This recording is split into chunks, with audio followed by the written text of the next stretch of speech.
Fixing deliverability might be boring, but it's the foundation of any email strategy. You can have the best copy, you can have the best designs, you can have the best offer, but it really doesn't matter if you're ending up in spam because no one's seeing it. The worst part is that a ton of brands that we audit don't even know they're sitting in the spam folder. They see their open rates decline, they see their revenue decline, and they start blaming the wrong things. That's why in this video, I'm going to cover the 4 deliverability mistakes that we see pretty often and what we use as far as strategies to actually fix them. But this isn't based on theory. These are the exact same strategies we use for clients like Hard Hat Watches, which generates over $100,000 per month from their email list. And these are the same strategies I'm going to walk you through on how to use them. Now, I see a ton of brands make this first mistake. They're pointing the fingers at a few different things like subject lines, send times, baseline strategy for their drop in revenue, but they're pointing their fingers at the entirely wrong thing. The fact is that they don't have email authentication set up. Now, I know that might sound technical, but the fix is actually pretty simple and boils down to just 3 things: your DMARC, your DKIM, and your SPF setup. All right, so starting with SPF, or your sender policy framework. It essentially allows and tells your email providers, hey, this server is allowed to send from this domain. Think of it like the guest list for your own domain. Think of it as like the guest list for your party, but essentially it prevents your spammers being able to spoof your domain, so it keeps you safe at the end of the day. Next is DKIM, or domain keys identified mail. Essentially, it's this electronic signature that proves that the email is actually coming from you. Think of it as like a tamper-proof, seal like on an envelope. Essentially, it makes sure that, hey, this email is actually coming from me and it's not being modified in transit. And then last but not least, DMARC, or domain-based message authentication, reporting, and conformance. This essentially says, hey, what do you want me to do? Or in this case, the provider tells them what to do. What do you want me to do with an unauthenticated message? If, for example, your SPF and your DKIM records just don't align or make sense, what do you want me to do with this? Essentially, it's like, hey, I want you to either get rid of this, quarantine it, reject it. This is what that record's for. We'll talk more about this, but these 3 records all together form your technical setup. And I'm going to go through right now and show you how you can set this up in a platform like Klaviyo. All right, so here we are inside of a Klaviyo account, and we're going to go through exactly how to do this. I know a lot of you guys are going to be using Klaviyo, so this actually makes it really, really simple.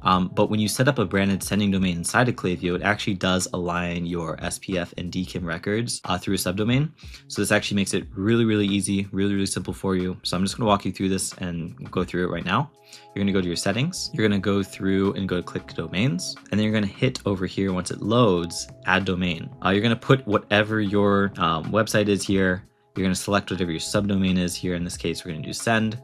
I do like to set these up as static from time to time. It makes it a little easier because many domains, as far as hosting, will not have the name server records that you can do through that. But well, in this case, we'll just do static. In this case, a lot of you guys are going to be using Shopify. So if you're going to be using Shopify, click on that. But if you're not, let's click on other just for the sake of it. And then you're going to add these specific records to your site. Now, top to bottom, you're going to do, MX record, TXT record. But as you can see here, right here, this is actually like a SPF record, and then right here this is actually a DKIM record, and this will align everything to it, and then this at the bottom is just a verification piece, text record.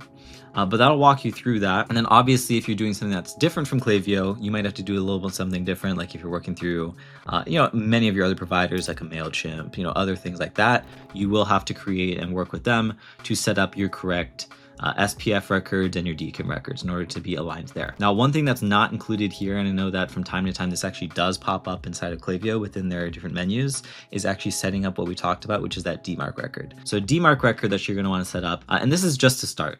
Always recommend this to start, but it is required when it comes to the Google requirements set back in 2024, I believe February. What you're going to need to do is you're going to have to create a TXT record. And you're going to also want to include the @ symbol as the name. And then in the value, you're going to want to do v equals DMARC1, and then do a semicolon, and then p equals none at the very least. And you can stop there if you want to set the policy equal to none, because you do have to make sure that everything that's coming from your domain, when you do set up a DMARC record, because like we talked about, it's like, hey, what do I do with an unauthenticated kind of email? We want to make sure that's set up. So if you have like other servers or whatnot that's sending stuff, don't set this to like a quarantine or reject just yet. And then from there, if you do want to set up some kind of email notification to say like, hey, I want to see when things fail, then you're going to put another semicolon after that, and then put RUA equals, and then a email or whatever you want to send it to as far as that. So you're going to put like RUA equals mail to, and then whatever, and then you'll be good from there. So once you do have your Klaviyo branded send domain set up, it should look something like this inside of Klaviyo. You should see that it says active as far as the status. Once you set it live, you should see the domain, everything should be set up. Now, if you are setting up outside of Klaviyo, Always use tools like MX Toolbox to verify that your SPF and DKIM records are set up correctly. If you do try and verify it with something like Klaviyo, it's going to look a little funky because they are using some subdomain pieces and whatnot, but I can guarantee you it is set up. Now, I'm going to show you on the back end what this looks like to actually verify it in terms of like how this is a little bit more technical, but I'm just going to show you, otherwise it'll take a few seconds. So here I am in Gmail, and this is just really quick. This is from Body Restore, which is one of our clients. And if we wanted to go check really quickly, like, hey, is SPF and DKIM looking right? We'll go over here. We're going to click Show Original. And you can look up here at the top and see, hey, SPF, pass, DKIM, pass, DMARC, pass. We can do the same exact thing for any of the clients that you do, and you can go through and check it. But that's one very rapid way to verify that everything is set up correctly. Now, this one step will help you already improve your email deliverability. But if you haven't messed around with any of this technical stuff before, there is a chance that you could still damage and destroy your domains. So if you really want a full team of experts to come in and set this all up for you, book a call using the first link in the description. We can either perform a full audit and see how we can help you, or we can just point you in the right direction. Moving on to the second, you can't just set up authentication and assume you're fine. Really, what you need to be doing at this point is actually seeing how your domain is performing. Most brands skip this, and that's where things go wrong. Your email providers are constantly looking at your sending reputation. If they start flagging or they start seeing that people are marking things as spam, you're only going to start noticing when your revenue starts to crumble and starts to fall. So that's why we highly recommend actively monitoring your domain's health, and that's why I'm going to show you right now how to do so. All right, so here we are in Google Postmaster Tools, which is a fantastic tool. And with a lot of you guys being in the e-com industry, this is where really a lot of your emails are going to be coming from, because most people are Gmail users. So this is a very good way to have an idea on how the ESPs themselves are viewing your specific performance. So number one, make sure you get this set up with your domain, and then you just from there can start collecting all this data. So key things to look at: if we go up here to the top, we're going to look at our IP reputation, and we can see that we're high, which is great. And we can also look at things like our domain reputation as well. And looking here, this allows us to know that, hey, this domain is sitting, in a very strong spot with Google. We don't have to have any concerns. But on the flip side, if we're seeing bad, low, medium, it then lets us know that, hey, we have some stuff to work on, and that can get into the next bit around how to fix that. But this is a very good way to look at that. We're going to look at obviously spam rate as well. And then also making sure that we're not having any issues with either authentication. In this case, let's look at that. DKIM rate, SPF rate, DMARC rate, everything was looking fantastic here. So no concerns on this account, but this allows you to very rapidly understand. This should be checked very often around how things are performing. Make sure we don't have any red flags. Depending on your scale and depending on your audience, you may look at other tools like Microsoft SNDS. That's one thing to look at, like Outlook performance. And then you can also look at third-party tools like SenderScore and then MX Toolbox, which can also help look at these stats. But at the end of the day, Google Postmaster is probably going to be the most relevant to most people. Now, this next fix won't even improve just your deliverability. It'll improve your open rates, your click rates, and even your conversion rates.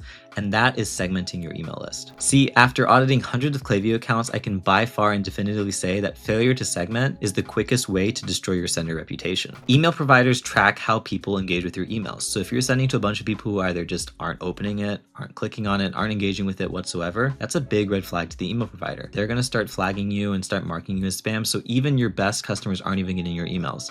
So what started as I want to reach as many people as possible and get as many people back to my site now becomes your biggest detriment, because even the people who want to spend money with you aren't even receiving your emails. So I'm going to walk you through how you should be segmenting your list to get the best of both worlds, to try and obviously keep things healthy while reaching as many people as you should be without risking any kind of things around your deliverability. All right, so here we are back in Klaviyo inside of lists and segments, and this is essentially going to be where you're going to build all those segmentation pieces that we talked about. But essentially what we want to do is get on the basis of, we want to identify our highly engaged people, we want to identify potentially the people who are in the middle of that, and then we want to essentially identify people who are on the back end of that, not as engaged, and also the people that we might want to even get rid of.